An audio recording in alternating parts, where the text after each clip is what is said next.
আপনাদেরকে আজকে আমি শেখাতে যাচ্ছি যে কীভাবে আপনার প্লে স্টোর ডাউনলোড করবেন। তো আমরা এটা কেটে দিব, এটা ডিসকাভার করে দেব। তো এটা আমাদের কমপ্লিট শেষ।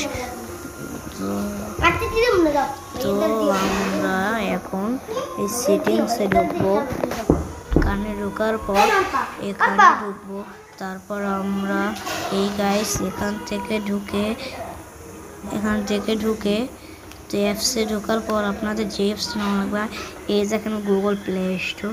তো আপনারা এখানে ঢুকবেন, ঢোকার পর আপনারা এই নোটিস ফাইলে ক্লিক করবেন, তো অ্যালাউড ড্রাইভে দিয়ে দেবেন। তো আপনাদের এটা কাম শেষ।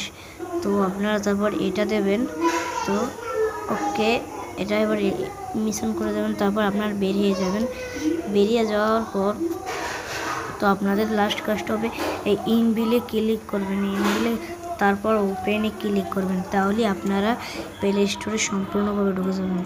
আজকের ভিডিওটা এই পর্যন্তই ছিল। সবাই আরও ভিডিও করার জন্য আমাকে তৈরি দান করুন। আমি আপনার আবার দেখা হচ্ছে পরের ভিডিওতে।